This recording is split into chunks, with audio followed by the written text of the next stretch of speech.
What up, bitches? How you guys doing?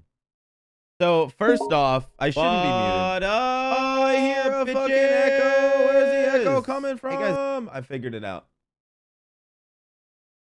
What's up, everybody? So first off, thank you all on Twitch for starting a hype train literally already. I literally just said hi.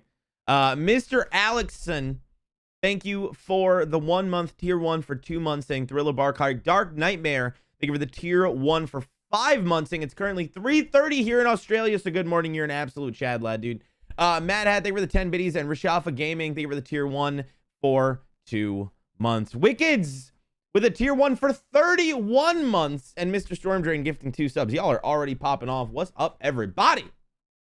Well, the real question here today is, will this be another day where YouTube dethrones Twitch? I don't know. I honestly have no idea. Dark Hero, thank you for the Prime sub, man. I appreciate it, dude. So we have a bunch planned today.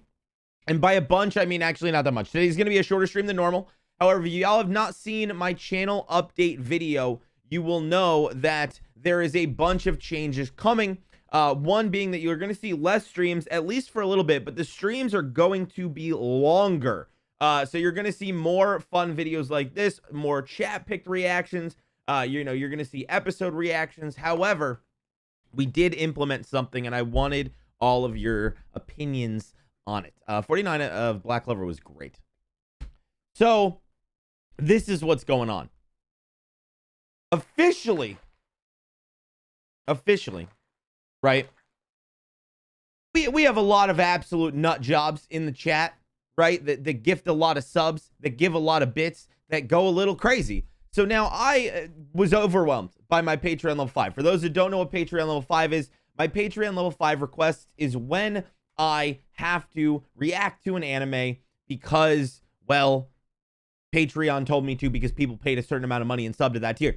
But for June, I had to react to an episode of Drifters, an episode of Grand Blue, an episode of Future Diary, an episode of Dr. Stone, an episode of Reborn, 2 episodes of Shield Hero, 2 episodes of Yu Yu Hakusho that I haven't recorded yet, an episode of Fire Force, an episode of Black Lagoon, an episode of Love is War, an episode of Food Wars, and I think there's another one. You get the idea. It's too much. It became unmanageable. So I limited it, and now, starting in July, only 5 people could sub to that per month. I know. I'm literally taking money and throwing it into the fire pit and saying, screw it, I don't care. It is what it is.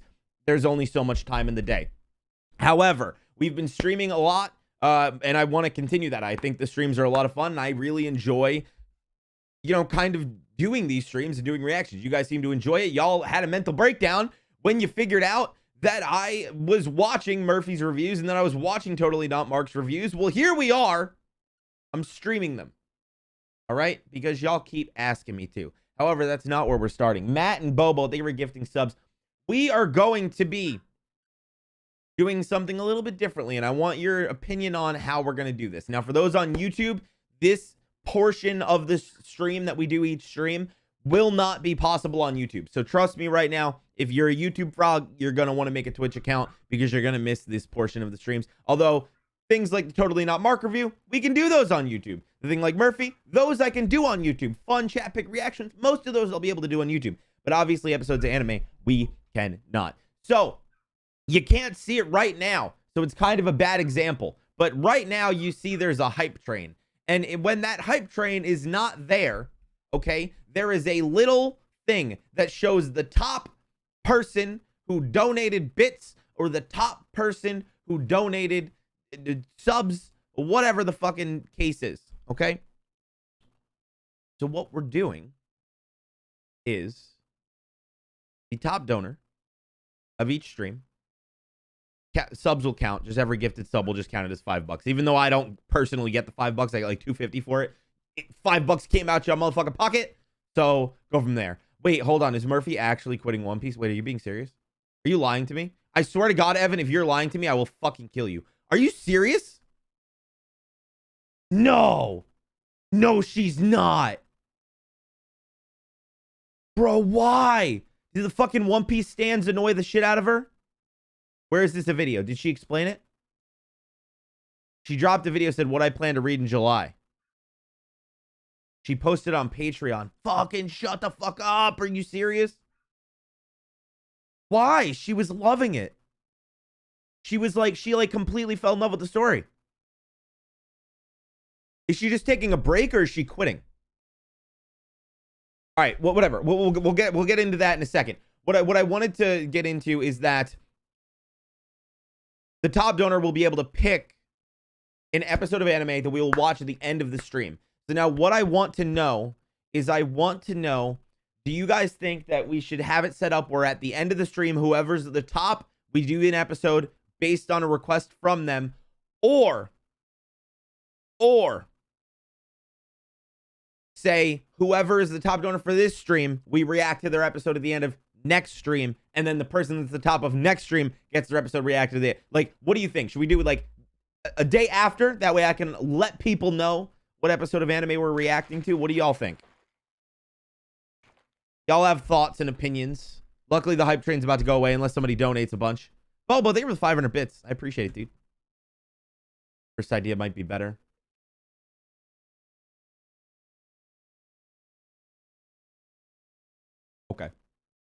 Okay, so one thing I gotta check then.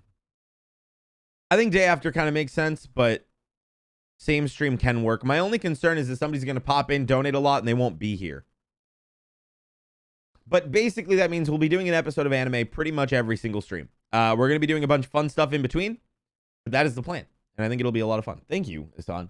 I had to look. So we're talking about One Piece, and since I'm wearing a Demon Slayer shirt, I had to cover it because if I say anything about One Piece that isn't, it is the greatest thing in the entire world, people will freak out because I'm wearing a Demon Slayer shirt. So I had to cover it. Am I watching the anime or reading the manga? I'm watching the anime, and I just started reading the manga as well. Okay, so let me take a look. I need to figure, oh my God, Andrew Dittman gifted 11 subs. Jesus Christ. What I need to figure out is at the top of the chat, that little thing. I need to figure out how to make that for the day and not for the month. Let me see if I can figure that out here. Twitch chat bit leader board. Because if I can change it to top, then we'll be able to know pretty easily who is in the lead at all times. And I think I could have a leaderboard down below for monthly so that it's still there. Okay, so I have to go to my leaderboard settings. So I gotta go to my partner tab. Put on some music for y'all.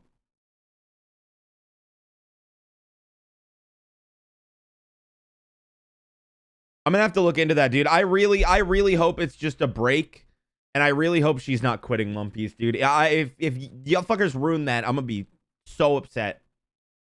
I really hope that's not the case, though. Scroll down to community recognition. I can do that. Here we go. Leaderboards. Bet. Daily. Bet. Okay.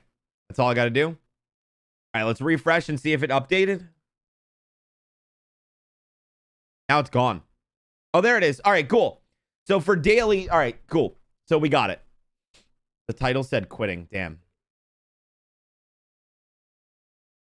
I'll have to take a look at it. But we're good. So yeah, so if you ever want to know, obviously bits, 100 bits is the equivalent of $1. Whatever that says, and subs are worth 5. So obviously gifted one is worth 5. There you go. All right, so now that I have that up and that we can actually monitor it, I think we are good.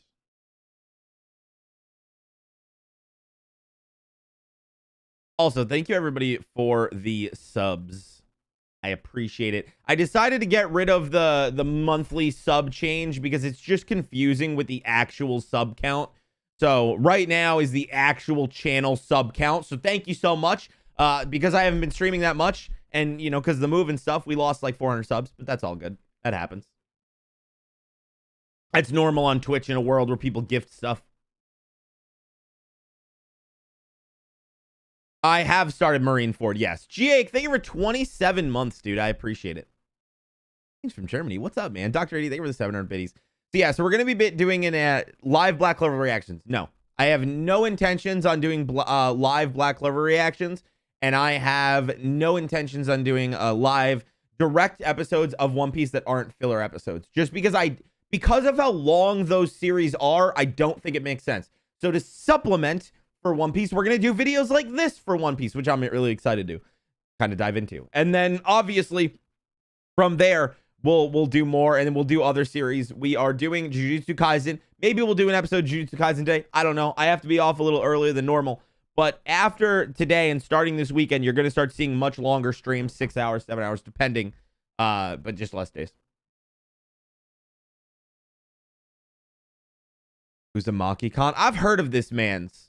I don't know like anything about him except for he's a One Piece reactor, but I don't know how because I've never seen him recommended anywhere on my feed, which is weird.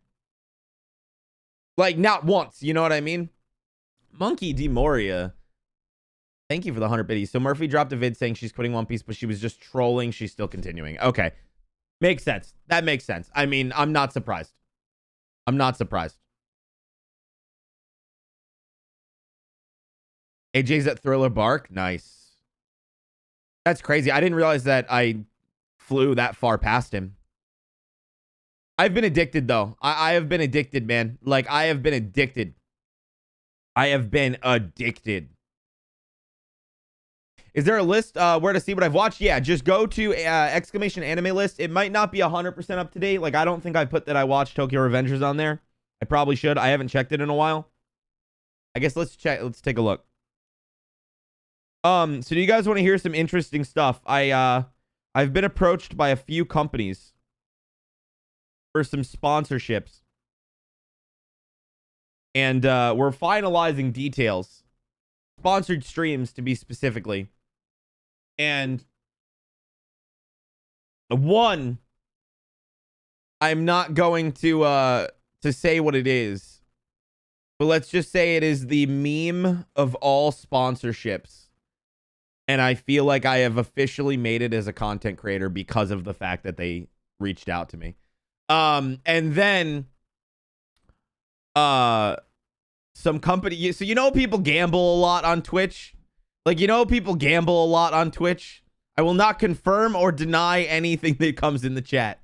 I'm just saying it's the meme of all sponsorships. This company is reached out to me. They want me to do a gambling stream where they'll give me money to gamble. And we just gamble. And I'm waiting for the details on that, but I think it would be really funny. But apparently I'll be in a tournament with other Twitch streamers, also gamble. I don't know how that's going to work. I'm still waiting to figure that out, but I think it'll be funny. Fernando, thank you for the Prime sub for 2 months. Remember, chat, for Prime, you can sub for free. Use Pop Amazon's money. All right. Is there any chance I'll give another shot for Reborn? Probably not, and I'll explain why. I did the reaction for episode 1 of Reborn, and it was fine. It was okay, right? It was decent, right? It wasn't bad, but it was okay. I think is the definitive, like, okay, right? I was like, maybe this anime needs the 3-episode anime rule. And a bunch of people commented it when they were like, no, Ruff. Reborn needs the 20-episode rule. It doesn't get good for 20 episodes. And I'm like, yo, no offense, I'm not committing to that.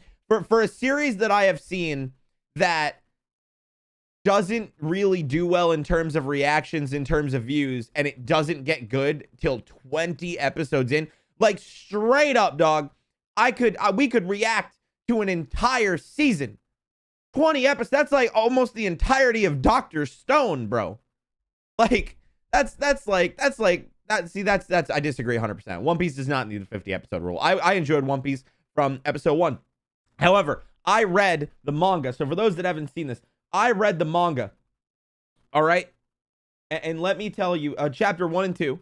And let me tell you, chapter 1 should be episode 1 of. I don't know why chapter 1 was not literally episode 1 of One Piece. It was a much better opening than episode 1. I don't know why they didn't do that.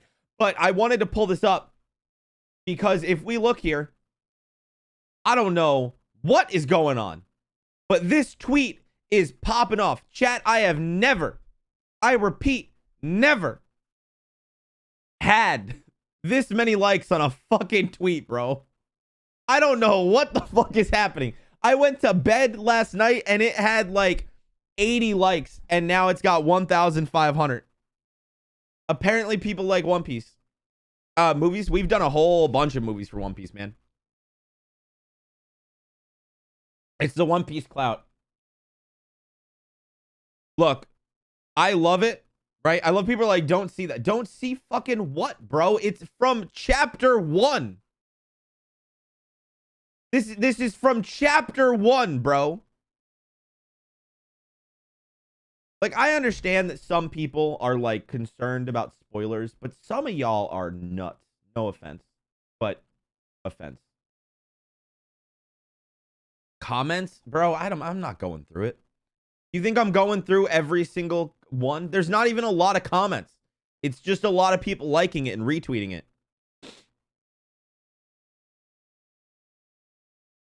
But no, so I've been you know, read chapter 1 and 2, and I've been taking notes of things because I'm going to be doing arc reviews. So I've been taking notes on my phone per chapter of things that I noticed that Oda like foreshadowed, or, you know, other random things like that. And I think it's going to be a lot of fun. I'm going to enjoy it. I think it's going to be a very fun few videos. There's a reason. So all right. Y'all don't have to spoil nothing. Don't worry. I am curious, though. Is it because something was foreshadowed in chapter 1 specifically? Or was it like just a coincidence that I screenshotted the page that has it? I won't analyze it, so don't worry. I'm just curious if it's the actual page that I screenshotted or if it's just chapter 1 as a whole. Y'all are saying yes, that's not an answer. All right, it's chapter 1. Okay. Got it. Am I seeing YouTube comments? Some, but not all. Not all of them. Some of them, though. I don't know, man. I keep going back and forth on if I want to read Chainsaw Man. I'm not really 100% sure. All right, first off, for the 500 of y'all on Twitch, welcome. I love you. You're dope. How you doing? Y'all look sexy. For the 300 people on Twitch, hi. How are you? Or on YouTube, hello. So we're going to just dive in because honestly, I don't want to wait, and I want to know what happens in Mark's reviews because I decided to not watch Mark's reviews because of you fuckers. Okay? I've been wanting to watch this goddamn video for like a week, and I haven't done it because of you all. So you're welcome. For everybody that wants me to do the other ones, I've already done them. Okay? I watched up to part 8, and then and same with Murphy, and then everybody yelled at me. Everybody was mad, and everybody was angry, and everybody was like, how dare you watch One Piece stuff without us? So fine, I'm fucking live, and we're reacting to it. Okay? Are you happy now? I'm not allowed to enjoy anything on my own anymore. Y'all are fucking evil. All right, let me pop out this chat so that I actually have it properly. Yeah, Mark does these blind, so there's no spoilers. And let's be honest here, any little thing that I would say the editor adds, because I know apparently Mark's editor adds a bunch of little things you wouldn't notice, right? Like, so for example, if you think about the fact that he added the Bink Sake song right back during when he met Laboon, nobody would have any idea what the fuck that means, and everybody freaks out. It's like, it's a spoiler. It's not a spoiler. You don't know what it means. It's not a spoiler. That's not how that works. So here we are. So let's just dive right in to One Piece, Thriller Bark, Mark, and if I have to adjust volume, yell at me and I'll adjust it. I probably will. I'm sorry if it's too loud or too quiet. Why is it muted? What the fuck is this? YouTube. This video is sponsored by One Punch Man. It's Road sponsored. to Hero 2.0. I've never been sponsored by One Punch Man, but I'm also not as popular as Mark. But one thing I can say for certain is that for me,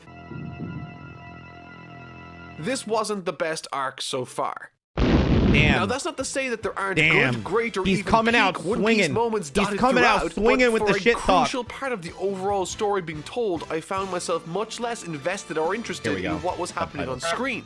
I still liked a lot of stuff, but damn, some aspects Nice, really Tiger didn't Jesus. do it Welcome, for me, dude. and by the time things were wrapping up with the main story, I was getting kinda bored.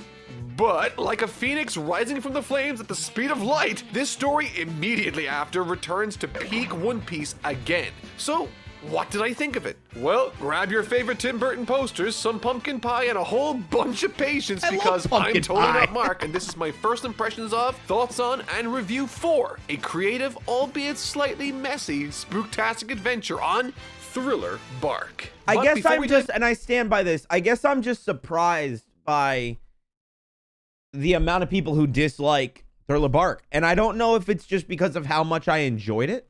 Glad to see my channel's back. My channel ain't back, bro. What are you talking about? Monkey D. Tanji, thank you for the 100 bits. Luxie, thank you for the Prime sub. But, like, I think the reason that I loved this arc so much is because of the fact that I grew up on Scooby-Doo, right? I grew up on a pup named Scooby-Doo, the superior Scooby-Doo, a pup named Scooby-Doo. So I feel like there was so much Scooby-Doo like references during it that I think that's why I enjoyed it so much. Into the material for this like week's I wouldn't video, say want that to Thriller quickly Bark thank is on and talk par with the about other ones, but I today's love it. sponsor. One Punch Man Road to Hero 2.0 is an officially licensed strategy card mobile game of the RPG variety. I get that featuring it's the voice so. acting and I'm gonna storylines lower from this. This is just hit the ad. anime I'm One Punch aware Man. that You might have heard of it. Who's in it? I'm aware that it's sandwiched between two arcs that are better. I get that. I agree, right? I do. However,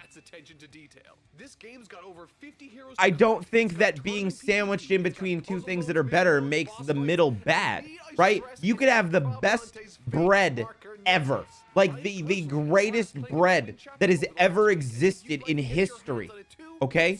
And have some pretty damn good sandwich meat in the middle. But that doesn't mean the meat is trash.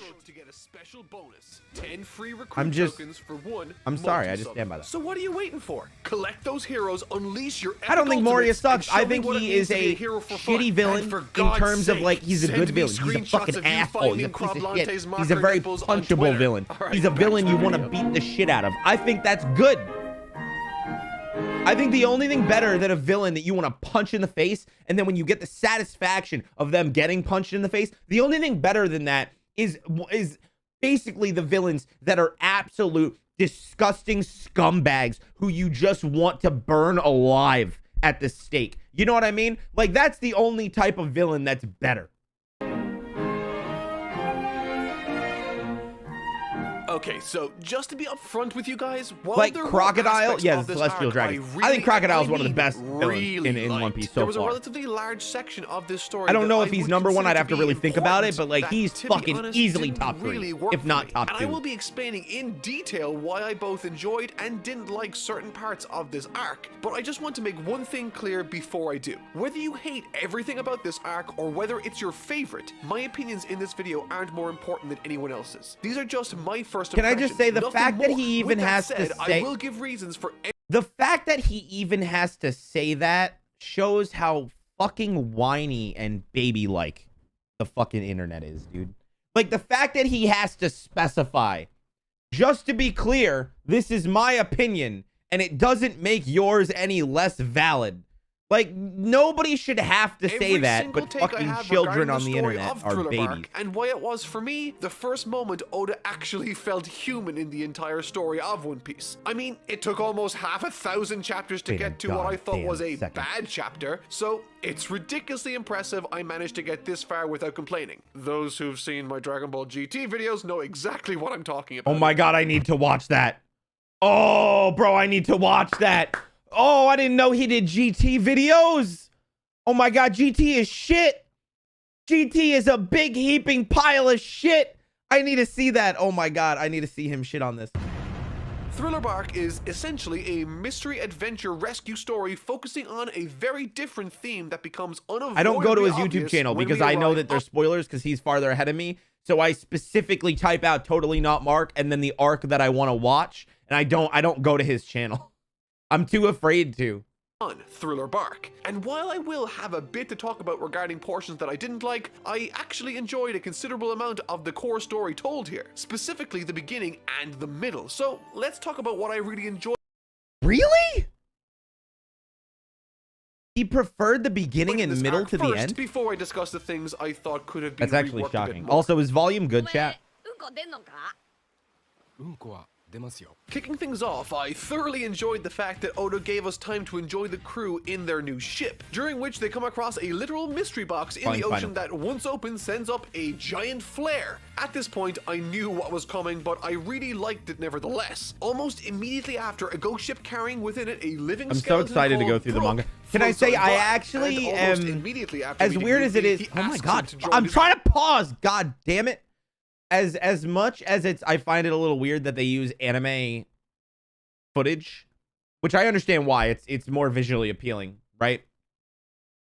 But the fact that they use anime footage when he reads the manga, I'm kind of happy about it, because since I'm going into the manga, it's kind of nice that like I will be able to enjoy that on my own. Crew, to which Brooke says yes, of course. While I thought this was in character for Luffy to do, it distinctly didn't feel like an earned addition to the crew, and I think that's by design. And thankfully, this greatly changes throughout. But what I found really interesting about this sudden recruitment was that despite having been offered and having accepted the position, at the beginning of the next 5 volumes to come, which covers the entirety of Thriller Bark, Brooke isn't at all featured as a Straw Hat towards the front of the books, which honestly acts as a nice bit of foreshadowing regarding what happens later regarding Brooke's flashback. I mean, he does dip. You know what I mean? Like, he does say, like, yo, thanks for letting me join your crew, but I'm fucking dipping later, bitches. Like, I kind of understand why. From the get-go, with the character of Brooke, I wasn't overly fond of him. I don't particularly like perverted characters, and from the outset, he seemed... Yo. Can we talk about this real quick? By the way, I know my mic's been having slight issues. You guys probably don't notice it, but I do, because I fucking talk into it every single day. I have a cloud lifter coming, so that'll fix my issues. But I just want to address Yvonne, anime lovers, comment right here. Not only is your name Yvonne, which GG, love that character. This man's, or woman's, or person's, started One Piece 2 weeks ago on Thursday. And they're on episode 630, and their Twitch name is Yvonne. Fucking how? Can somebody do the math on that? I need to go find my pen because I am not stoned enough for this. So I need y'all to do the math on that. Tell me if that's even possible, and I will be back in 2 seconds. For those that are on Twitch, I can't do this on YouTube, because, you know, unfortunately, well, I mean, y'all already know, YouTube is kind of a pain in the ass sometimes. But, here. Is this the real one? Yeah, it is. I'll be back.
I found it.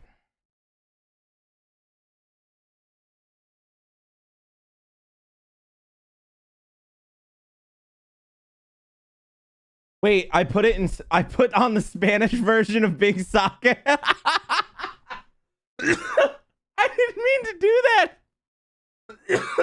Oh my god, I'm sorry. I just clicked play and walked away. Oh my god, that is so fucking funny, dude. That is so funny. My bad. I apologize for that. I didn't mean to. Like, in my defense, it wasn't entirely my fault. At least I feel like it wasn't. Maybe. Super Arcade Bros, thank you for the tier 1 for 3 months. To be much more raunchy than Sanji was. That is it was good until later in the story, right. But don't worry, I'll get to that. Ignoring that for now, Go Brook down thankfully becomes farther. a much deeper, more interesting character full of unique problems that tie very much into the history of the established story within One Piece. The presence and introduction of Brook, however, in this instance is less about the crew thinking they've recruited him and more about what he means for the story. He goes on to explain why he is the way that he is due to a devil fruit he consumed, giving him a second chance at life, and also points out that a sinister someone has taken away his shadow, and thus... You know, I feel like a lot of people talk about, like, their favorite devil fruits. And, like, can we all agree that I feel like Brook's devil fruit's underrated? Like, I feel like everybody's like, why would I want to be a skeleton? But we remember that the only reason why he turned into a skeleton is because Home Dude got lost. You know what I mean? Like, if he had any sense of direction, you just get a second life. That seems totally worth it to me. Maybe it's just me, I don't know. But that seems like a pretty damn good fucking devil fruit, right? Like, cannot go Andrew, into they were direct the 100 sunlight pennies, without dude. dying. Also, every second line he speaks is a pun. Soon after coming across Brook, the ship gets dragged into Thriller Bark, a massive island floating in the middle of the ocean surrounded by fog. Immediately, an ominous tone is established successfully, leading to Brook immediately running away across the water, which is on its own. Like if he dies again, if it see, kicks but in again. What I love about this beginning can be seen immediately after. Apparently, the flare sent up earlier was a signal to this place known as Thriller Bark. Obitaku, thank you for the Prime sub, man. Apart from this beginning setting up a specific goal in retrieving the lost shadow of Brook, apart from it paying off the barrel in a successful manner, what I love is that while approaching this new island, Oda takes the time to explore the new improvements seen to the Thousand Suns. I would like to imagine that this is actually Mark's boat. I don't know if it is, but I'm just gonna pretend and I'm gonna hope.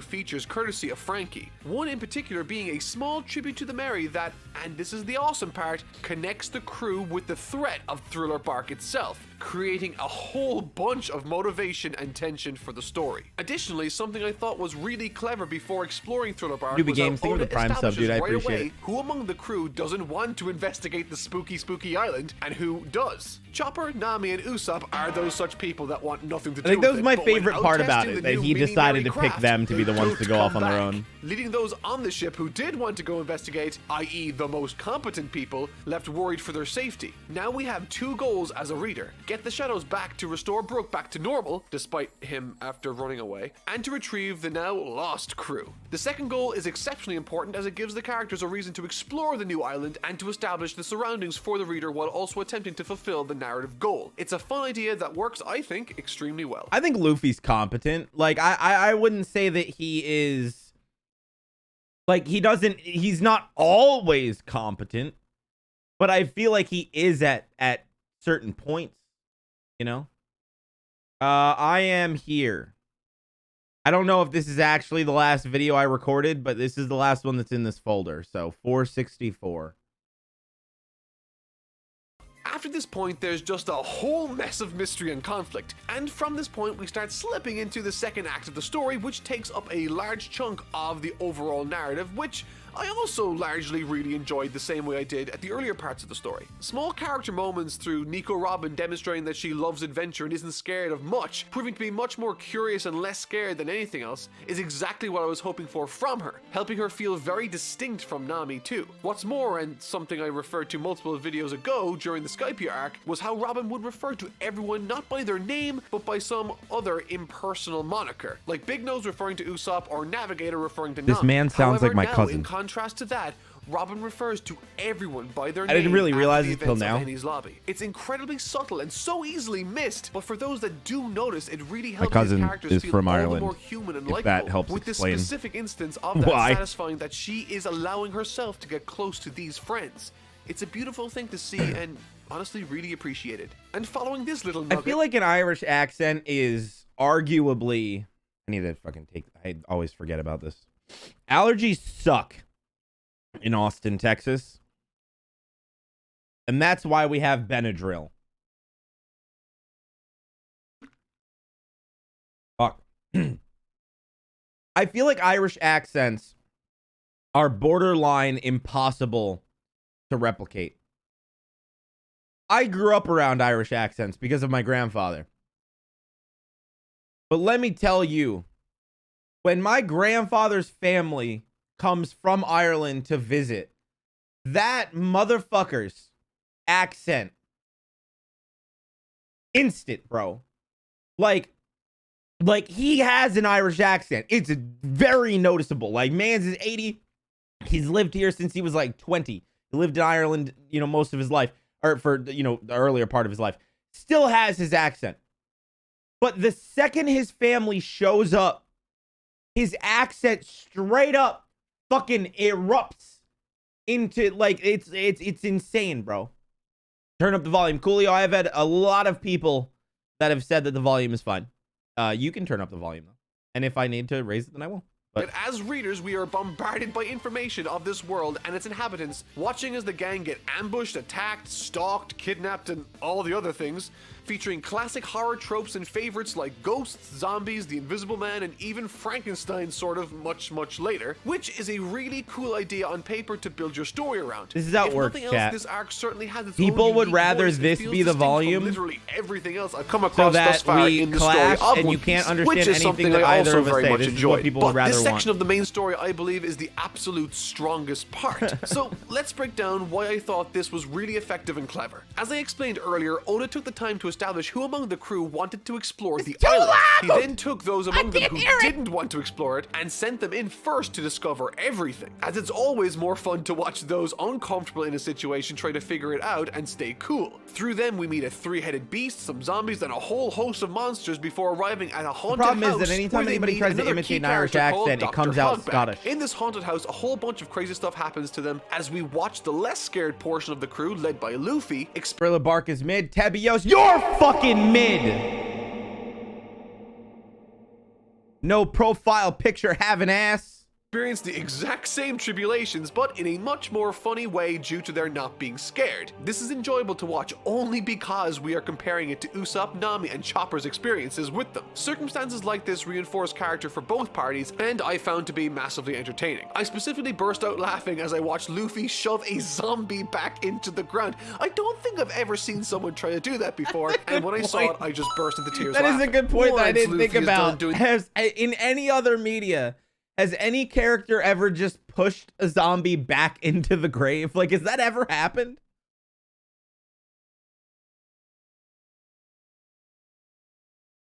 Oh, Irish Ian, thank you for the 200 bits, dude. As a member of the Irish Twitch community, we just want to say thank you. We love you, and you're the bomb. Thank you. Remember to hydrate and stretch often. Bro, I don't do either of those. I'm horrible at that. I was gonna say I don't think anybody ever has. the rubber man hokey pokey all over these The gang encounter a man that gives us our first taste of the most important character in this arc, one of the 7 warlords of the sea, Gecko Moria. And a in bitch what at becomes that. a really nice swerve in the story, I'm telling you, the this man's floating talking island of mad Thriller shit happened to be the in largest Marine ship Ford. in the world, captained by none other than Mr. Moria I can't wait for himself. you to get that rocked moment the in second particular time, was a dog. moment I sort of kicked myself for not predicting sooner. Sanji, Zoro, and Luffy, in a really unexpected turn of events, all get their shadows gobbled up and placed into other zombies. Those zombies now all have their powers. I and also for the love time these being, videos because all it's like a those that had great their shadows recap. stolen Like it is are such a unconscious well-made back at the recap, ship. but a This review at leaves the same just time. Frankie and Robin, Oh, the but they two were the 200 newest bits. additions to the crew, to demonstrate what they are made of and allows them to get more time in the spotlight, which I really enjoyed. Also, there's this super creepy spider monkey thing that is absolutely terrifying. Also, chat, thoughts, opinions, and input. Okay? Would you all agree that Kuma is arguably the most important new introduction in Thriller Bark? I feel like he is. Maybe half dead Zoro counts, because I feel like that man changed after that. He hasn't been the same ever since.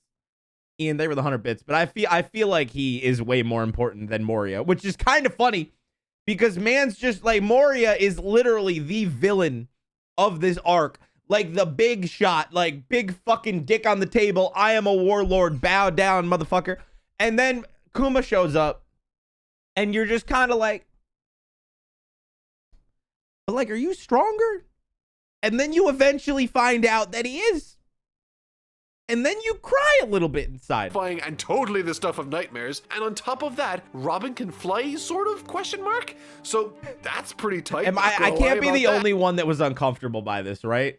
Like, maybe I am, but there was something uncomfortable at the idea of all of her hands making a wing. It made me kind of like cringe a little bit. And also, this is sort of tangential to everything that I've been saying thus far, but I had to address it here.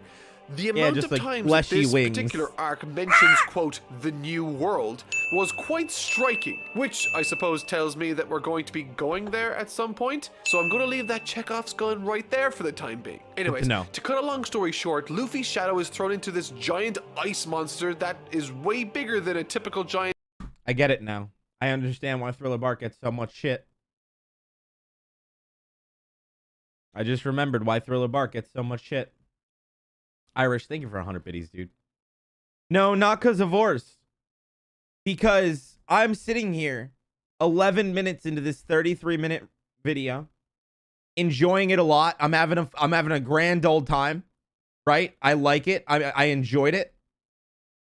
I'm enjoying the video. I like Mark's videos, but all I want to know is what Mark's reaction to Shabandi was. So, like, I want this video to be over because I want to know what happens next.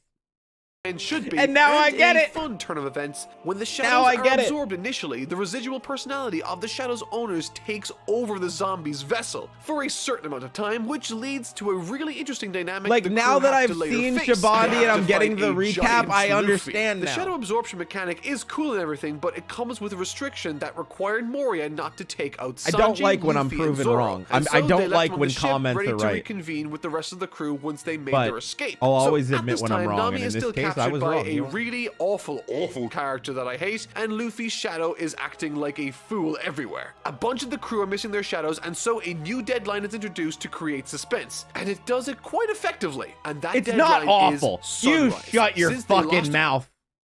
It is not awful. Do not start. Okay? It is not awful. I will fucking fight you. It's just not as good as the next one, and I want to know about that instead of that. I just like want to get there. Their shadows, the sun will now kill I them still if it hits will them. say, though, them being the I strongest feel like Shadow fighters in the Luffy Straw got Hats. So no sort of a love. big old deal. With this problem now facing them, Like, Luffy shines like the true I'm main still character he is, shocked opting at to go how straight much to the root less of the problem, views that Moria, video citing got that if he can compared beat to, like, him, the shadows will return nothing to their happened. normal Even though owners. nothing happens, a It's better another scene. wonderful example of it Luffy adding was to the such a story by drastic being change, so it was crazy. straightforward and clear-cut, wanting to take out the problem at its source by taking out one of the warlords of the sea. And while Luffy is left to pursue this course of action, the rest of the crew decide to take out individual zombies looking for their own shadows respectively, to act as a sort of contingency plan in case Luffy's doesn't work out. And with the added mission of still rescuing Nami, during this portion with the Straw Hats, there are 4 secondary He fights has no that bad take arc. place I agree against with that. the underlings of Moria. I think and Foxy I love is definitely 3 of the them. worst I'll arc. save the other one for a But later like, if part I of the were to video. like So, review it let's on an start F with to F Chopper scale, it versus wouldn't be Dr. F. I'd Hogback. probably put I it in haven't like really a D. spoken about him too much in this video, but Dr. Hogback up until this point has been the villain that has honestly had the most build-up and backstory explained to us. He's actively lied to every one of the Straw Hats he's met, put them all in danger, kidnapped people, and has resurrected their corpses You want to know how I knew? I called it. You want to know how I knew that Hogback was a bad guy? Not because he looked all evil, because, like, you know, they're on a spooky island. Like, good people can look spooky too. The fact that this motherfucker's mask is on his fucking chin. That's how I knew this was a fucking idiot and a bad guy. Resurrected their not his laugh. Using Moria's powers. The place fucking exists mask. because of him, and so needless to say, I was more than invested in seeing this psychopath get taken down along with Like, his it is warped way view of more how morality and the uncomfortable to world wear a works. mask on your Additionally, chin than Chopper, over I your thought, was an fucking mouth. ideal candidate to face off against this bunch guy, of as not fucking only babies. are they both doctors, not only was Dr. Hogback established to be a huge inspiration to Chopper while he was studying medicine, but also because their philosophies as it pertains to helping people are polar opposites. As we learn, Dr. Hogback's motivations are entirely driven by greed, highlighted through the character of Sindri, who he Oh, it's a specifically mask. rose from Look the at it. dead He's a just to doctor. He's a doctor. Of course it's a mask. You could tell it's a mask. He's just a dumbass. That's my thing. Like, yo, look, if you are anti-mask, I don't like you. But that's neither here nor there. Like, if you are, well, at this point it's different because there's, you know, whatever. I don't want to get into it. The point is like, if you like are anti-mask, just have the fucking balls to just not wear it. You know what I mean? Like, if you're gonna be anti-mask, at least have some fucking balls, whether you have balls or not, to at least just not wear it. Don't fucking put it under your chin like you're outsmarting everyone. No, you look like a fucking idiot. serve You look and so be with dumb. him despite her utter refusal to do the exact same thing when she was alive. I can't be the only which one is that's just annoyed. all It sorts just of looks messed up stupid. and provides a more than interesting It makes through me line wanna for Chopper punch to you. work with, And not alongside because you're not Robin wearing in it a properly, tag just team 'cause you look effort dumb. against them. And perhaps the most interesting aspect of this fight was the internal struggles Sindri was fighting to foil her master Rant over. Hogback's plan, resulting ultimately in his defeat, which is a nice little narrative trick proving that Hogback lost and was defeated do that, simply Meyer. because Some, of who not he really. was, which is always incredibly satisfying for me as a reader.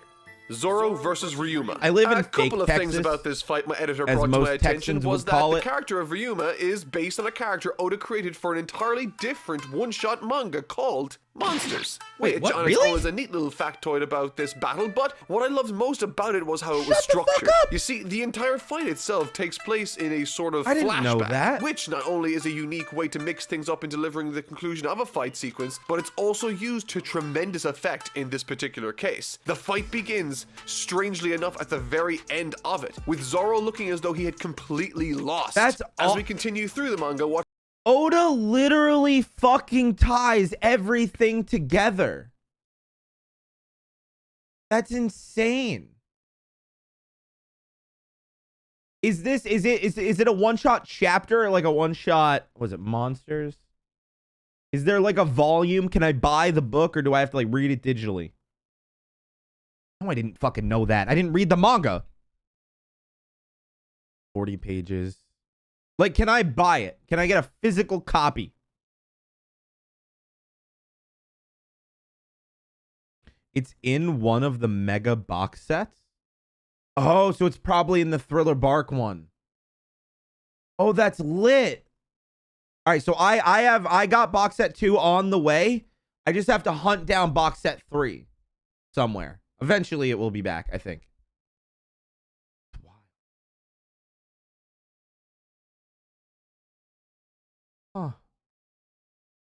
called Wanted? What do you mean? Space Bro, thank you for the tier 1. You're saying the manga volume is called Wanted? I'm addicted. Like, I'm addicted, bro. Like, I stand by it. If I didn't think it was a bad idea for my channel, which, I mean, realistically, it probably wouldn't. I'd probably grow faster if I did this. But because that's just how YouTube works in terms of niches. But, like, I would love to tell all y'all that watch all my other reactions that aren't One Piece to fuck off. And I'm just going to do One Piece content until I'm done, until I get bored of it. But you need a little spice in your life. You know what I'm saying? I got to have that salt and pepper on the steak. As I said earlier, the entire fight taking place in a flashback. The interesting part being that right now we think that we know the ending, which, as I explained in my Alabasta video, is something known as dramatic irony. Or at least, we think we do. Throughout the entire fight, we have a sinking feeling in the back of our minds that despite Zoro's best efforts here, he's destined to lose. However, as it happens, as a nice swerve, how we interpreted the ending of this fight scene when we were first happy that Zoro got a W. Zoro, despite having a lot of trouble with before this he got samurai, like the biggest L. Away, although it was like the biggest W of an L. Like if I was going to rank all of the L's that Zoro has gone through from, like, you know, the beginning of the series till now, like that would be an S tier L. Only did this fight scene provide a nice little character moment here and there for Zoro, not only did it employ an interesting format, but it also elevated both of the warriors involved, which isn't a small feat. Of course it's an L, nothing happened. With this victory under his belt, Zoro also returns to the body of Brook, yeah, the Mihawk L is also S tier. For the first time in many, many years. Although nothing happened, I think is a better L. Let's make a W. I know that's why I'm taking my time. Like this fight is so a lot of people keep asking me about the 2 episode, why I've been doing 2 episodes, right? I've been getting asked that a lot. And it's not because of any other reason other than to line up arcs for videos to make sure the videos make sense, right? We've been doing 2 episodes because it just worked out that way, that if I did 2 episodes, it would end the arc proper. And it was one of those things of I could either extend and make a video longer, or I could shorten it. And the thing that shortens it is when I shorten it, it means that I can record the next video quicker. And when I shorten it, that delays videos, etc., right? So what ends up happening is that the farther, and there's a reason why I'm so far ahead. There's a reason why I am a month ahead of YouTube on Patreon. Like, for those that don't know this, we used to be 2 weeks ahead on Patreon for One Piece. Now we're 4. And I think it might be more than 4, but it's 4 weeks. Like, that's not by accident or like on, and I'm ahead of Patreon, right? That's definitively for spoiler purposes. Like, that's the only reason I think why I managed to make it through Hunter x Hunter without getting spoiled somehow. I have no idea how the fuck that happened. But I think that is like a big reason. I'm also like hella addicted, dude.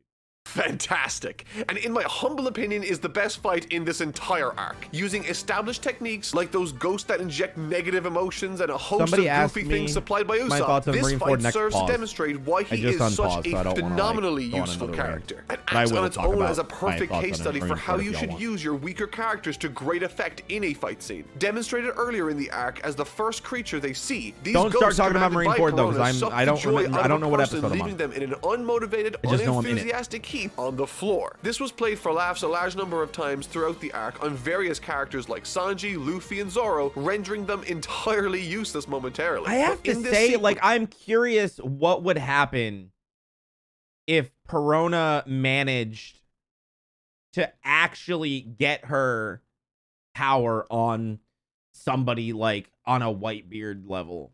Like, not necessarily him, but like, I wonder if it would work or if they're just immune because they're that powerful.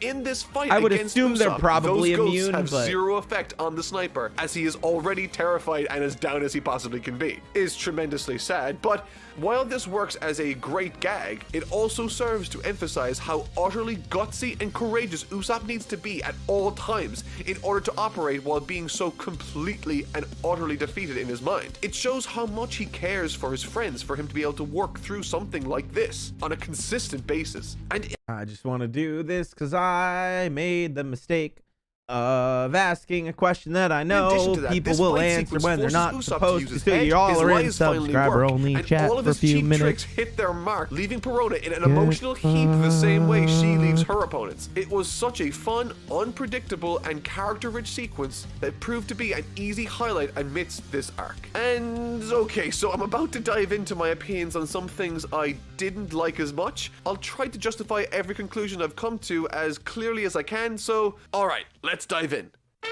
I think that's a good spot. How much am I trying to spend on box set 3? I'm not spending more than $200 on it. They are coming back in stock. I just don't want to wait. So, you know, I'm not gonna like go on eBay and like pay a scalper $400 for it. Like, it's just not gonna happen. There's just no reason to, because I'm not there. You know what I mean? Like, if I was caught up and I was done with box set 2 and I was ready to start reading 3 and I didn't have it, then maybe. But like, I'm not there yet, so it doesn't make any sense. All right, I'm gonna turn the sub only chat back off. Should be fine.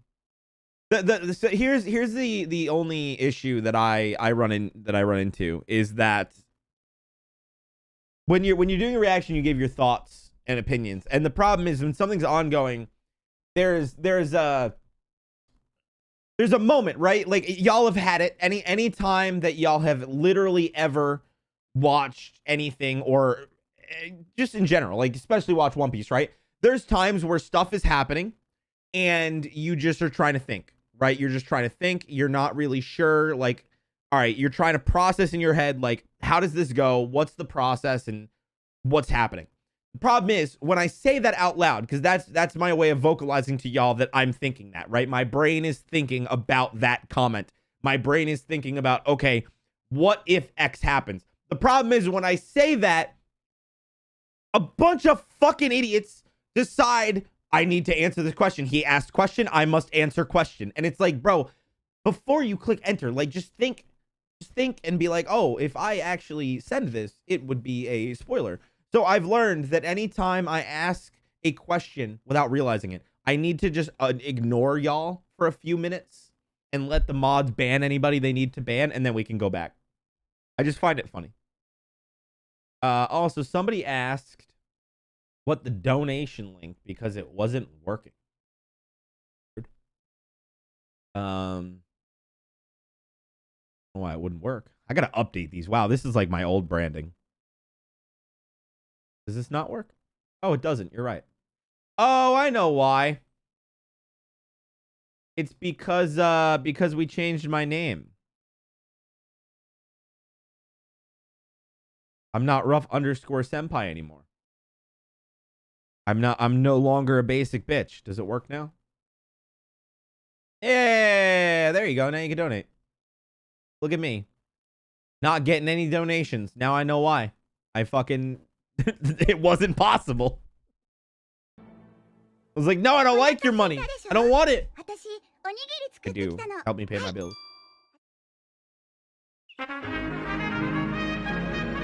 And by that, I mean help me buy unnecessary toys for my daughter. Sanji versus the invisible beast guy. Okay, so I'll start things off with a few minor things. This might very well be the Irish Catholic upbringing that's making me cringe during these moments, or causing me to find them overly crass, but that one scene where the invisible guy because does some Absalom's a truly piece of shit. despicable things to Nami in the shower really made me feel uncomfortable. I can see that this could have been a tribute to those famous shower scenes from horror films, but geez, does this go on for a long time and is immediately followed by a gag with Usopp. I understand that this is meant to make us I actually didn't really think about that. That's actually probably exactly what it was. Like, they were probably just trying to imitate that. I didn't even really think about that until now. I mean, it is very much like corny, campy 80s type stuff. So it actually does make sense. I'm just too much. I'm added. Thank you for gifting us up. So the person said, if I tip $15, will I react to the 4Kids rap? So I could just say yes and take your $15 for 3 minutes of time. However, I've already reacted to it. It's on the YouTube channel. It's in the One Piece reactions. We did One Piece opening 1 through 10, and then I did the 4Kids rap. So yeah. Yo, Goat, I probably should have this so I can actually the donation because I could not read that.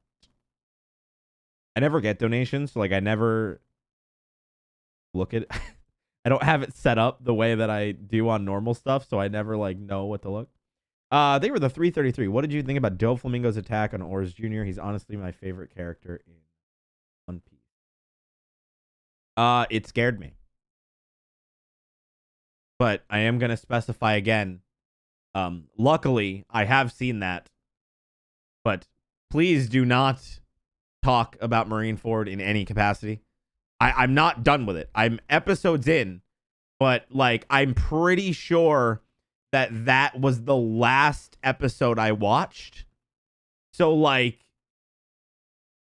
you know, just don't. Now I don't know if I can read the next one. But thank you for the $15 dono. I appreciate it. I also need to figure out how to turn that off or at least lower that because that sound is ungodly loud for like no reason at all. Like, holy shit, why is that so loud?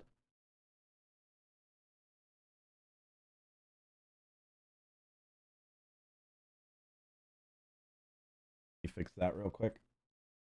I don't want, like, if that happens, I don't want it to or like interrupt the video or something.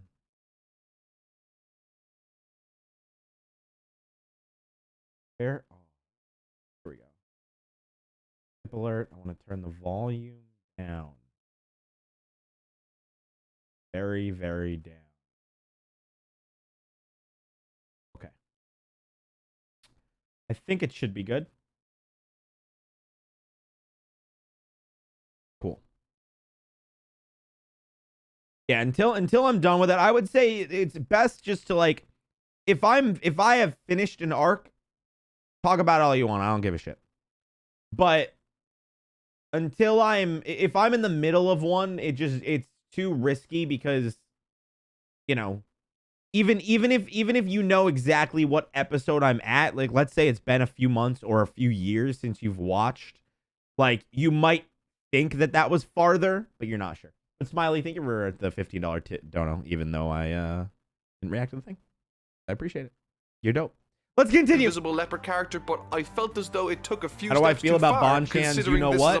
I mean, I guess you'll have to wait and see the reaction. With that said, however, the character who assaulted Nami and Robin is confronted by the White Knight Sanji later in the arc during one of the fight sequences. Now, as you might remember, I specifically didn't like this fight scene and mentioned so above. Not necessarily because I thought it was poorly choreographed or uninteresting visually. I thought it even had some interesting moments here and there in terms of character, but unlike the rest of the fights, which served to elevate the characters involved respectively, this actively made me dislike Sanji more. If any of you follow me on Twitter, you'll know that my favorite character in One Piece was Sanji. And I also hated this invisible character, so I was more than invested in watching him be destroyed by Sanji. I'm curious what his thoughts are when Sanji... when he heard the news about how he treated and attacked the girls of the Straw Hat crew. And while he is angry at this fact, it's revealed during this fight that a large portion of what made him so intensely angry about it was that he was also looking specifically for that devil fruit the invisible leopard man was using. And in this sequence, this I don't know if it was just me. It's not that this scene bothered me, but it like, how do I explain it? It seemed odd, right? Like Sanji has always been a very like definitive simp, right? But I feel like this was when he went like, he didn't sound like a simp in that moment. He sounded like a fucking creep. And then after that, it was like he went back to normal. Sanji flat out admits to being just as bad as this guy that we all hate. I will say too, for the people that think it's a joke, awful things. No, it wasn't at all. That's like the most serious that we have like seen Sanji in like the entire fucking like up to that point in the story. Almost. You know what I mean? Like, I understand if you want to just pretend like it was a joke so that it doesn't like ruin something about him for you, but it 100% is not a joke. And if you're saying it was a joke, you're literally only saying that because you're trying to justify it. Like, it's not. It was just a bad scene. It was like literally just a bad scene that made Sanji look like a shithead. Luckily, they moved on from it quick and he went back to normal. It's weird. It almost felt like that scene wasn't written by Oda, if that makes sense. You know what I mean? Like, it just felt out of place and odd. And that's, I think, the only reason why I was wrong with it. Simp is banned on Twitch? No, it's not. Simp is banned if you, like, attack somebody. Like, if I start talking about people on Twitch and I call them that, then it's a problem. It's a very weird rule. As well. And what's even more confusing, like talking about a fictional character played for laughs. As I said, this sort of tainted the character of Sanji for me. He's also a sucker for the ladies, so I hope that gag doesn't get old too fast. All right, I want to go through these real quick. Like right here, exactly. Funny gag. I don't get why people are so serious about it. Because it's not like all right, you could call it a funny gag, but if you like find it a funny gag, you're literally saying that somebody literally like stalking and using an invisible power to fucking watch women naked and like sexually assault them is funny. And like if you think that's funny, yeah, like this might be a free world, like you might be allowed to think that, but that doesn't change the fact that that just means that you're a fucking asshole. Like, if you think that's funny, there's something, like, actually wrong with you. Like, that's not okay. Like, I understand the reasoning of wanting to pretend like it's a joke because you don't want it to ruin your favorite character or whatever. It wasn't a joke. You can acknowledge something that you like and acknowledge when there's a fuck up. Yikes. Called it. Perhaps I didn't fully understand him as a character leading up to this correctly, but to me, up until this point, I always saw him as more of a Brock from Pokemon type character. One that idolizes women and wants to always sweep them off their feet. I felt the same he way. saw them That's as why it people seems to so fight weird for and to die for. And this is a flaw on its own, sure, but it's a flaw that comes from a good place. Up until this point, for me, Sanji had been walking this fine line of a lovable idiot, obsessed with chivalry. But in this scene, he openly admits to be as gross as the character I honestly hated. And it to just me, felt weird. that made me like him a whole lot less, taking from him what was for me an interesting layer of complexity and replacing it with an extremely uninteresting and tired anime trope that I personally never found particularly funny. Again, maybe this is the 100%. Irish Catholic upbringing in me, but that sort of stuff Nah, bro. I might be Irish, but I ain't Catholic. I'm as fucking no religion person as fucking in existence. All right? I was yelled at. All right, I was called a child of Satan by the church. My family tried to baptize me, and they were like, I will not baptize. This is a true story, by the way. I will not baptize this child of Satan because my family was, or my mom and dad were not married. And then I got kicked out of church when I was 7. Also called a child of Satan. I see a running theme here. That's also a true story. I'm not kidding. Never resonated with me in any meaningful way. Now, if any of you guys disagree, I'd be interested to hear your arguments. What's funny is the second time it was because the dude found out I wasn't baptized. And when he found out, he had like a mental break. It was weird, dude. It was really weird. So no, Mark, it's not the Catholic in you, dude. It's just fucking creepy. The comment section down below, or if you really want to at me on Twitter, you can do so too.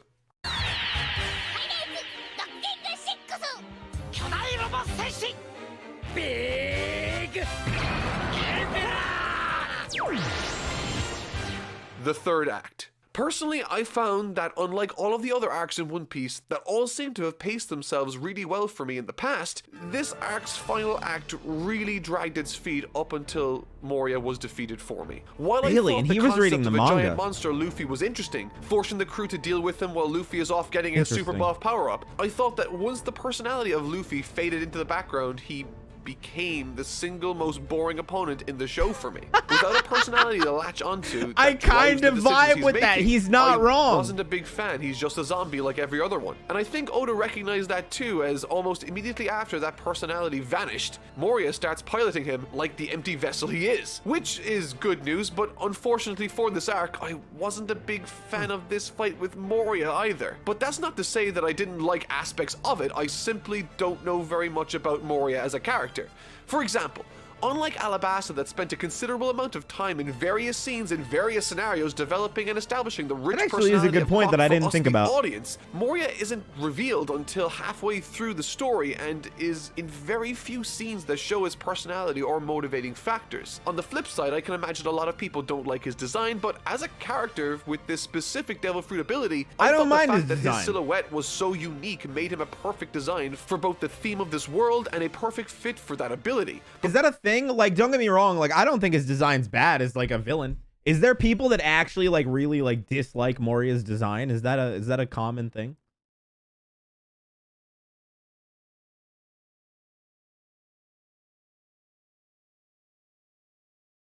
There's 600 plus EV. Con Master. I might be wrong, but I feel like every single stream, you're like, yo, there's so many people here. Our like average viewers for like the past month is like 600. Boffy Mock, thank you for the 5 months. That's why the meme of all sponsors will be coming to the stream soon, because y'all have been so fire and so dope, and like we've been pretty much averaging like 500 plus viewers pretty much every single stream, except for when I streamed that one game. We had like 250 viewers. But that was also like a weird stream. It was like the beginning to an RPG and it was kind of boring. So I get it. What up, Curls? Curls, when are we getting sushi? Text me. We need to get sushi and we got to go to that manga store. Let's call they with Prime Sub. By the time Dr. Hogback was defeated, I felt a lot of the emotional weight behind the crimes committed by these bad Right guys now, I to can't be go right dealt now. with before even beginning the fight with Moria. But that isn't even my biggest issue got the with kiddo, the bro. character. His Yo, man, thank you moveset for 200 seems bits, to man. come out of nowhere. Typically, when a Devil Fruit power is established, the powers are either explained, shown, or understood before the climax decides it needs to depend on them to work. There's But a in reason. this All right, final for the explanation of why Moria looks kind of like a little bitch and not a badass, all right? It's because Moria a little bitch. I'm just saying. The fight, it honestly felt as though Moria was inventing powers on the He's- fly it makes to extend him the more fight punchable. beyond a natural conclusion. So let me explain. Crocodile could do fantastical things Agreed, with they his were the sand bits, dude. powers, but they were always either foreshadowed or had something inherently known about sand as a material used crazy within how it, different like it its looks. ability Holy to shit. dehydrate something. We all know that sand does that. That's an attribute it's actually of sand wild that how much exists it's that people changed are aware of. in the And first, as a like, result, 450 that doesn't episodes. necessarily need to be explained or foreshadowed to us, the audience, as it should be derivative of his particular ability. Whereas swapping places I'm also willing to bet you, and I wouldn't be surprised. I guarantee you that Moria was not always fat, and I guarantee you that once he got his little shadow, lazy, I make slave fruit, that's when he became fat. All right? You think back in the day when slavery was really common, why do you think all those motherfuckers were fat? Because they made the slaves do everything. Carry me, walk me, feed me, bathe me. That's why. with your shadow, as well as a host of random That's why back in the powers day, like Moria rich seemed to people, have like with you this saw them and it particular was because Devil they were Fruit fucking ability, fat seemed to come out because of they had money absolutely so they nowhere could just eat to and gorge create more themselves. trouble than it should have been at the time. These weren't subversions, these were just pulled out of nowhere, and it was all the more unsatisfying for it for me. Now, that's not to say there weren't aspects of this final fight that I enjoyed tremendously. In fact, there's quite a lot. I really enjoyed that Moria isn't the typical cool-looking villain, but more importantly, Agreed. I specifically adore that he takes the combined punchable. efforts of all the Straw Hats to defeat him at the end of the day, with several characters like Chopper utilizing what makes them special to identify weak spots and to form a strategy to defeat him. But even acknowledging that, we get awesome Blackbeard scenes looks like like a this one drunk, where Robin psychotic outplays lunatic. him in a physical game of His chess, design and in is a really perfect. brutal way too, which is totally elevating her in my favorite character list. But more importantly, this was an incredibly satisfying sequence Smiley, thank you for the because 100 she biddies, dude. overcame in a creative way what we already understood were the established parameters of this particular exchange. Moria comes out of nowhere with an ability that was not foreshadowed, explained, or derived from what we understood about shadows. I thought it was explained. I might be Completely wrong. sucking the earned tension out of the scene, and I say that I not still because think I she wanted fucking Robin snapped to win his per neck, se. but I thought honestly it don't wasn't really surprising. care who gets the win in this case. I only care about how the narrative in a fight scene adheres to certain rules in order to achieve a desired effect. If all the characters did in a scene was pull out made-up moves out of nowhere all the time, then that would be really boring. 人として恥ずかしいわ。 What makes a fight scene interesting for me anyway is the creativity employed by the author in deriving surprise or tension utilizing what we already understood about the scene or characters involved. Just because he In didn't this agree particular with case, y'all in the Oda chat has doesn't Moria mean he effectively missed. say, This has been a "Oh, you fantastic activated video my so trap far. card," which honestly really sucked me out of the entire stand by occasion. that. I think it was- I think also it's been a during great this one. section I thought felt a little I think this is a weird. fantastic I thought review. the idea of him absorbing the powers of all the shadows was sort of cool and, you know, sort of kept in theme with the idea of everyone in this working together to overcome Moria. But when he says this quote, "There's only one Luffy and it's me," while roided out on the power of 100 other people that aren't Luffy, I had a bit of a chuckle, I have to admit. But anyway, even after this roided didn't out think attack about on that. Moria, if you thought he I was didn't done at this fucking point, think you're about that, sorely bro. mistaken. Moria gets up after seemingly being defeated for the 3rd time and absorbs the powers of 1,000 shadows, effectively giving himself a tummy ache, defeating himself. But perhaps the most ludicrous part of this entire fight was its ending. Yeah, it'll be Earlier on in this YouTube. arc, it's established that Moria can't simply be defeated for the shadows to all return to the Straw Hats and the other people they were taken from. That was such He bullshit. needs to voluntarily choose to relinquish these shadows and send them back. I will to their say this is something I didn't like about it. I think this is the only. Chat, we got 20 seconds left on a level 1 hype train. What is this? Y'all are fucking slacking. Amazon Prime, you can sub for free. Free. Spend your Bezos bucks. Don't let that motherfucker make another $150,000 a minute. That's how much that motherfucker makes. Take yo $5. Take it by the balls. Yo, but for real, like this is the only part that actually I didn't like. Monocle, Josh D, thank you for the Prime sub. Madam Spice, thank you for 100 biddies.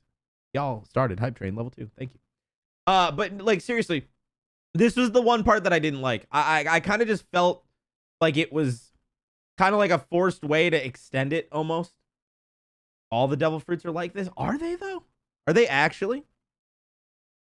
Thank you for the bits. LO, thank you for the Prime sub. So the part where it was like, hey, if they knock Moria unconscious and fucking like wreck his shit, his power is still just there. Like, you would assume that if you get knocked out, your power would stop working. Like, if it was the premise of the shadow doesn't leave, okay, cool. Like, I can vibe with that. But I still feel like if this motherfucker's fucked up, then the zombies should all collapse and be fucked up too. Again, maybe I'm wrong, but it just seemed a little odd. It was the only real part about the arc that I didn't really like, and I didn't really talk about it in the reaction because it was something that I just thought about more as time went on. Tiny Caterpie, they were the Prime. Guys, thank you so much for all the Prime subs. Holy shit. respective owners. And at the Enjoy end those of this emotes. arc, he decides that the new world will take care of them and give them everything they deserve. He does this despite the fact that everyone is literally seconds away from being erased. He does. Also, I'm curious, was this like this in the manga? Because this seemed odd to me too, because I was like, yo, their heads are gone. Like, their heads are missing. Like, wouldn't that kill you? Like, maybe I'm wrong, but like, wouldn't that kill you? Oh, well, thank you for the bits. Being seconds away from winning. He didn't even need to fight anymore. Mark, I don't like you you He could have quite anymore. literally done nothing and won. Mark but he is didn't. I can't believe I'm pausing again. See, Mark is doing this thing where he's spitting facts. He's spitting facts. Like, he's not saying anything that's wrong. He's missed a few things, like the foreshadowing and stuff, but like he's pointing out the small issues that I've thought about and now bringing to my and making me realize why Thriller Bark gets shit. I still think it's a great arc, but I understand now. Said like, he it's chose wild. to give up at literally the last possible second. This is akin to being infinity points. I can't yell at NBA people for talking finals shit about Thriller with Bark 1 anymore, second and I'm left on kind the of clock, mad about it. Forfeit the match. I like That yelling at people. wasn't what I wanted from this occasion. And that pretty much covers everything that I didn't like, really.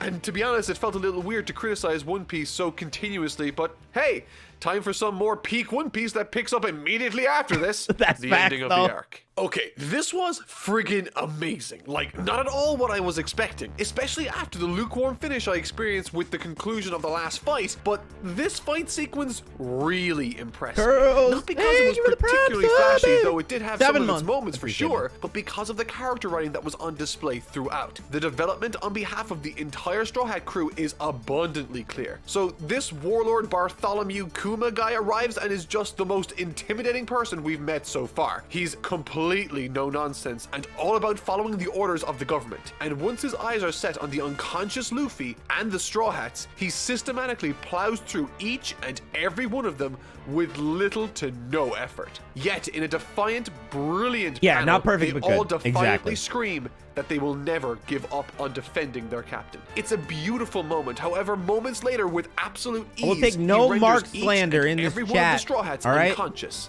Well, almost everyone. God, that scene was so dope.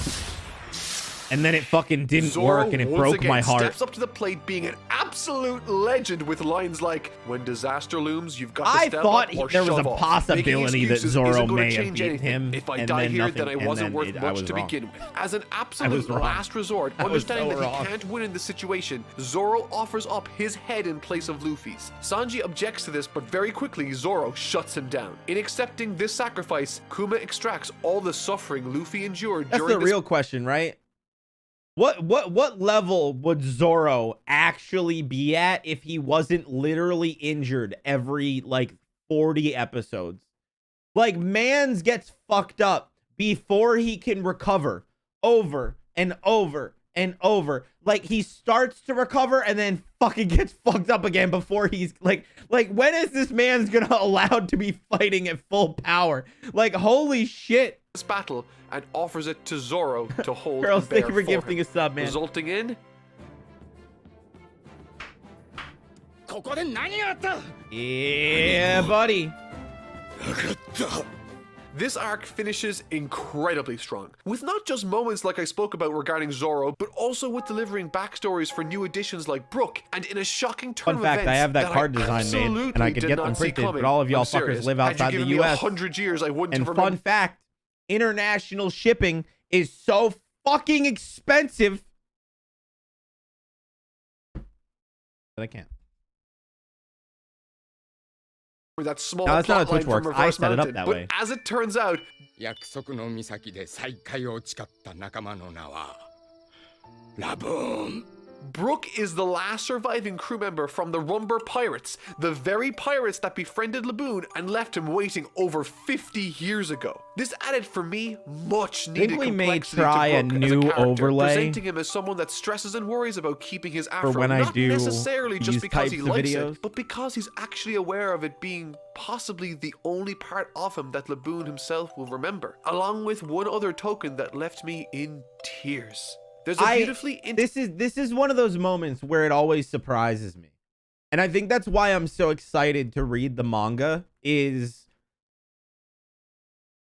I feel like at least in this situation the music's not there, right? Like the music isn't there and you don't have the voice acting. So I always wonder if these scenes will be as emotional as they are when you're watching it. And every one of these reactions that of the people that are doing the manga, apparently it fucking is, which is crazy. And I feel like that just shows how strong the freaking storytelling in this is. And it's mental. But yeah, this overlay I normally have, I have me, the chat, and the screen separated so that we can edit them for YouTube. I do that anytime we do like episode reactions. That way I have everything separated so I can properly edit it. But I realized for this video I don't really have to. So maybe I'll change the overlay where it's full screen and I'm just in the corner or something. I don't know. We'll figure it out. Intimate scene at the very end of this arc between Luffy, Brook, and the piano, wherein Brook begins Unless y'all like lamenting this over his overlay, I don't past, what he's lost, and the story of how he got to where he is, communicated through a fittingly haunting rendition of a song by the name of Binks' Sake, sung by him and his crew as they fall away one by one before leaving him alone. It's a beautiful scene that paints Brook as a very lonely soul, feeling isolated and lost in a room filled with people. But this time it's different.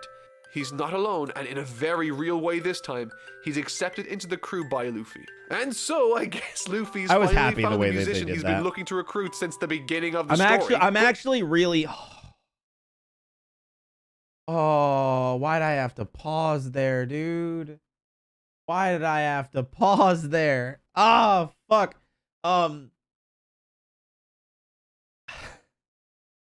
It fucked me up. I was like, I knew what I was gonna say, and then this popped up, and my brain just evaporated. The thing I was gonna say just vanished from my brain hole. Even that's not the most entertaining part, if you'll believe it. Earlier in the story, Kuma announces that Blackbeard, whom we last saw clashing with Ace, is being chosen as he is Crocodile's fucking replacement as one of the terrifying, 7 he's, like, warlords of the actually sea. terrifying. We also learn that whatever happened between Blackbeard and Ace, it resulted in Blackbeard getting away and Ace being taken prisoner by the government. Well, if that wasn't enough, at the very end of this arc, we learn that the piece of paper Ace gave Luffy in Alabasta all those chapters ago is a piece of verve or life paper. Essentially, for all intents and purposes, this connects Luffy to Ace, allowing him to find him more easily. And according to that piece of paper, in Luffy's possession, Ace is barely hanging on. Which is incredibly exciting, sad, but exciting and interesting to hear. So I guess that's where we're going next? Despite this arc being much less consistent in terms of entertainment You for wish, me when bro. compared You with the wish. rest, I still very much enjoyed my time towards the beginning and most definitely after its main events ended. The conclusions to this arc... Chad, I need help.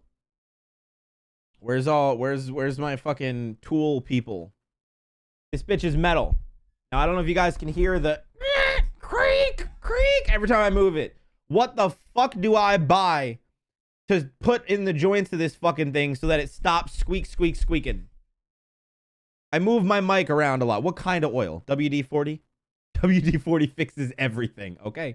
Well, the chat has unanimously decided on WD-40. I'll keep that in mind. Are nothing short of harrowing, heroic, and haunting, with Zoro for the first time in a very long while being the standout Curls, character. you got To be WD-40? honest, the focus has been primarily on so many other characters in the past few arcs. You coming over to that see the new all house? Zoro's done over the last couple of arcs has Bring your speak every now and WD-40? again before fighting the WD-40 second strongest and guy, chill? and he does amazingly well in that role. But this arc's conclusion for me cemented him as one of the absolute best fits as Luffy's number 2. As for Brook, someone I honestly didn't enjoy much of early on due to the crass nature he was introduced with, very quickly became more of a character I could sink my teeth into, with once again the conclusion to this arc managing to flesh out this old bag of bones all the more. There's a pun for you right there that hasn't been used. I'm now halfway through my adventure through the high seas of One Piece as I endeavor to catch up with the rest God, I'm of the so world. excited. And I'm with so the excited Nightmare for the Before next one, Christmas dude. style story I'm that so was excited Thriller for the Bark, next one. now in the books, despite its downsides, I'm still very happy I checked it out and finished it. There were I some truly enjoyed your interesting, video, touching, and Mark. well-written scenes. I enjoyed your video, although I'm a little bummed that you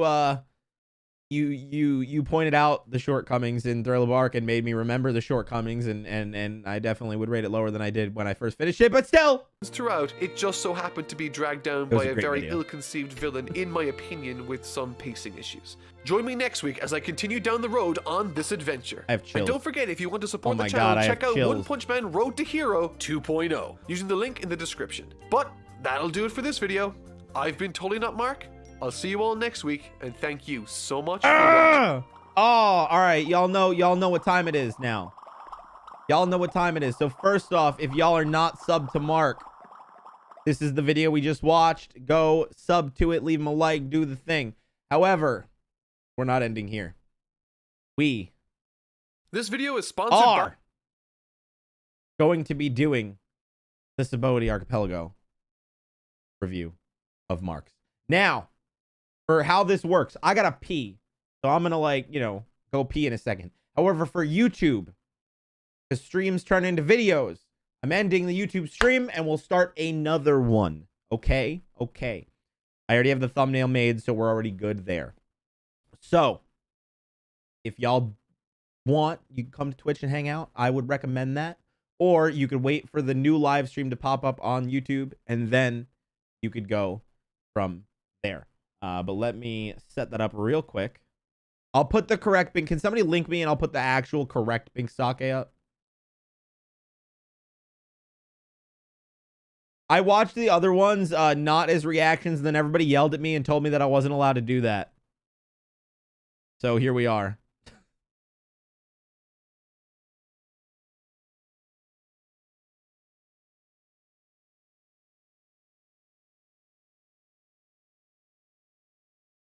This will take me like 2 seconds to make, so. This is the wrong one. Is this it? No. Maybe this is it. Find out. I'll find it.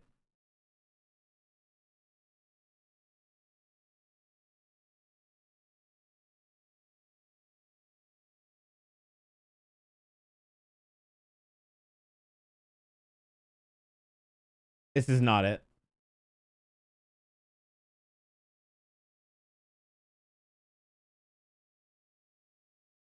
Now the question is this one it?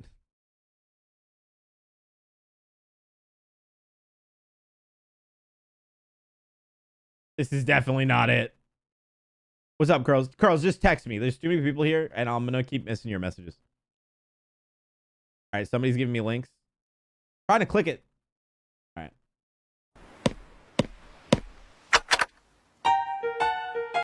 Muted on YouTube so that we don't get blocked.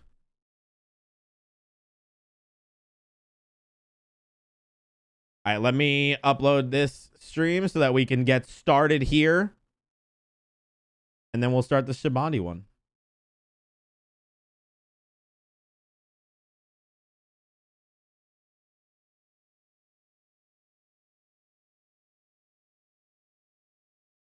Did you send me the fucking English dub? I am gonna kill you if this is the English dub, let me tell you.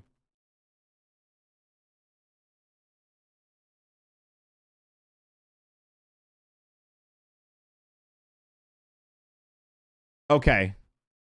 I got really nervous, I'm not gonna lie. Y'all scared me.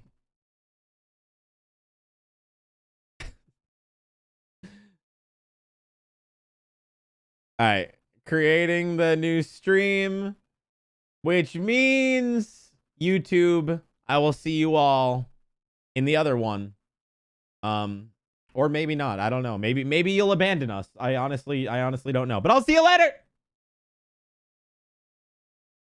Alright, Twitch, we're still here, so don't